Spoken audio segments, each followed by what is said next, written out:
We are spending a week living with the Kia Telluride, and you can tell this is the updated model because we have the new Kia logo here, but this has like a blackout package. You see the Telluride lettering, the grille is black, we've got black wheels, trim, and if we come around back, we also have the black Telluride lettering there, all-wheel drive, but the Kia logo is this like silver brushed effect.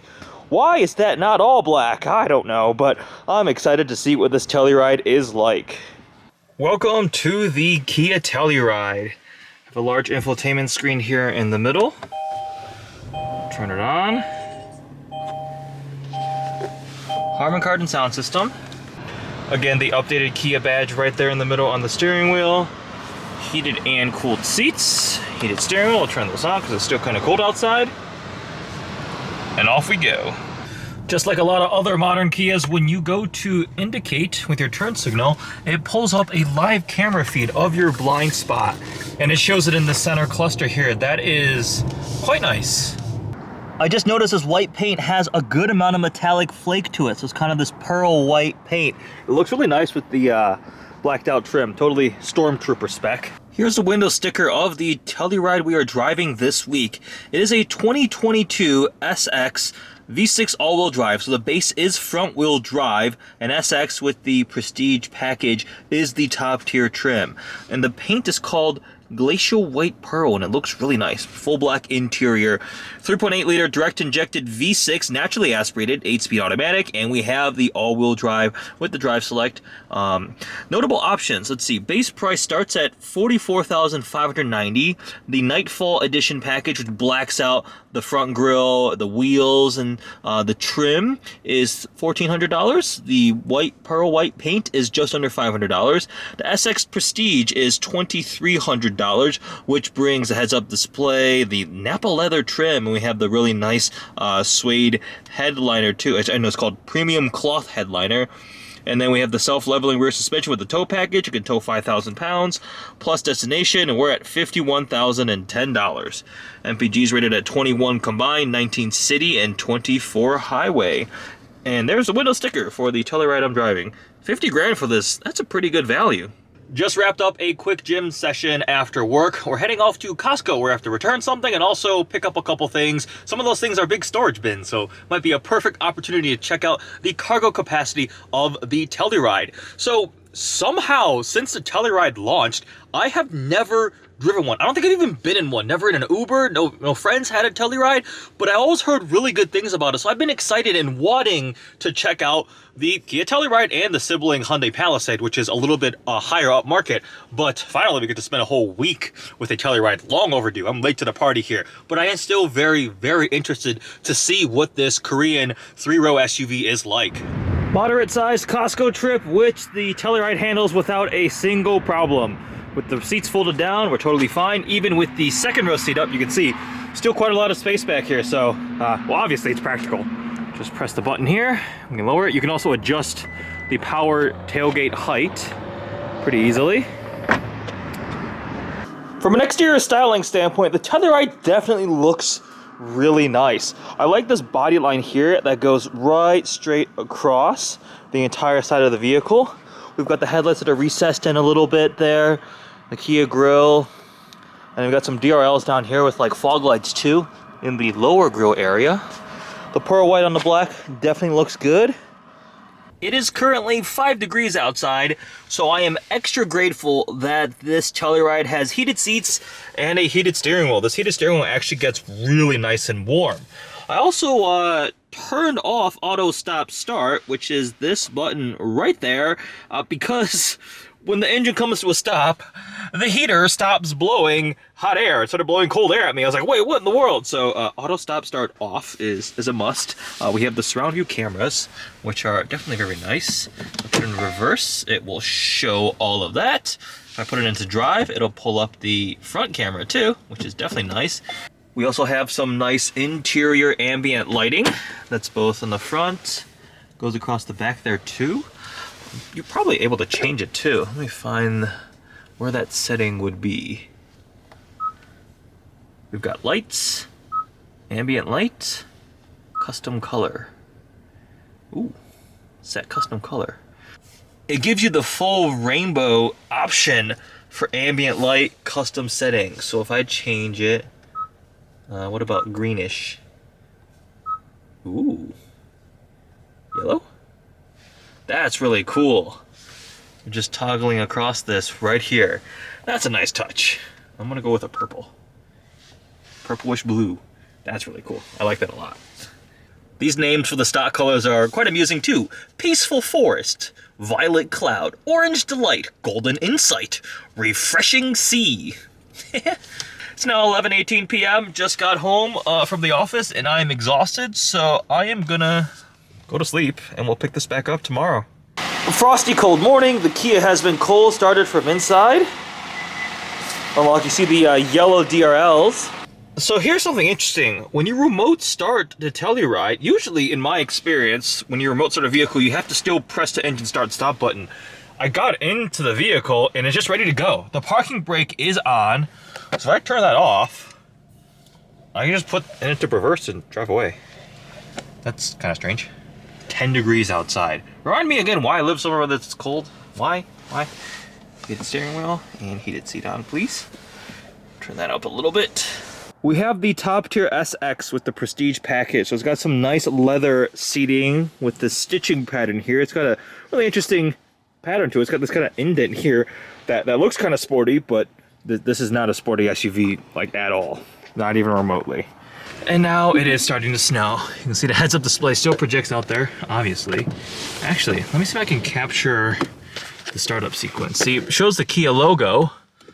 Oh, and it goes away. Okay, so yeah, it shows the goodbye sequence. Can I do it when I turn the car back on? No. Oh, there we go. That's really cool. Ice possible, drive with care. Yep, supposed to get a couple inches of snow tonight. The Telluride is really good. It does everything quite well. It's very spacious. It looks really cool. It drives well. It's got good power with the V6. It's a 3.8 liter naturally aspirated V6 that makes just under 300 horsepower. I forget the exact numbers. I have to look those up again. But there is no turbocharge option and there's no plug-in hybrid available. The rest of the Kia lineup is starting to get plug-in hybrids and they have turbo applications, but not for the Telluride, which I find kind of interesting. It's got enough power adequate to get around. It rides really comfortably, pretty well isolated. The Harman Kardon sound system is nice, and it has a really soft suede headliner. It's very nice and soft. That's part of the SX Prestige. Why are you wearing shorts? That just sounded like it just looks like a poor decision. Snow is starting to come down pretty hard. Next time we see the Telluride, it'll likely be coated in snow. Open the liftgate carefully, because there might be a cascade of distilled water. Nope, we're all fine. This is a really, really practical SUV, and it's really comfortable too. I like it a lot. I'm not in love with it because I've got things like the R8 and the Shelby that I'm used to driving, but it's just really good. If I were to recommend something for a family to drive, I would be very hard pressed to say anything other than the Telluride right now. And I can see why it has been so popular. I can see why even when there wasn't a chip shortage and an insane situation, these were starting to command over sticker price from dealers and you couldn't really get them because they were that popular and that good. So I understand it now. I understand it. We're very cold and frozen and covered in icicle Telluride. Yeah, we got a little bit of snow and I haven't gone anywhere all day, so we're just letting the Telluride warm up. The Amber DRLs are actually really cool. When you're driving it, it's off right now as it's running a remote start. Oh, it just said it to no longer run anymore. Interesting. One of it timed out. Remote start is press the lock button, and we hold lock, and then we just hold this button on the back. A little blinking confirmation. Well, that's not supposed to happen. I was cleaning ice off the windshield and yeah, the snow brush just completely broke off. I hate winter. I hate it so much. And I should have put the windshield wipers up before it snowed. Nah. There's a big icicle hanging down right behind the rear view camera, and when they scale it to make that 360 overhead view, it becomes gigantic. The overhead view is pretty nice, and the cameras are nice, crisp, and clear, which is good, because there are still some modern cars with surround view cameras and front rear cameras, and they've got like the pixel density of a potato, and they don't look that good. The icicle that looked giant in the rear view camera is just this little dude right here. Oh man. I still find it kind of weird that the Kia logo is brushed silver when everything else is blacked out with the Nightfall package. I do like the new Kia logo too. It looks much more premium for sure. Gonna unload some groceries and we are done for the day. Gotta get some stuff done, meal prep. Check out the taillights. The Telluride only has double exhaust tips on one side. You see it's set up for towing too. This can tow 5,000 pounds with that 3.8 liter V6, which is pretty healthy. And even at night, you can see this thing just looks premium. The third row windows are pretty big. You can see the giant storage totes I bought from Costco. It's a really, really premium and nice looking SUV. It's got a lot of kind of Range Rover, higher end luxury vibes to it too. And I am a huge fan, absolutely huge fan. Well, we just got even more snow, and it looks like they haven't really plowed at all. So we'll try out the snow and slippery mode in the Telluride. But first, I have to clean it off, obviously.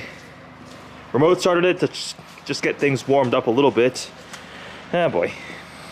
The Telluride I am driving is the all-wheel drive model, and we have all these different drive modes. We can go to the left or all the way to the right into snow mode. So it shows in a center cluster there.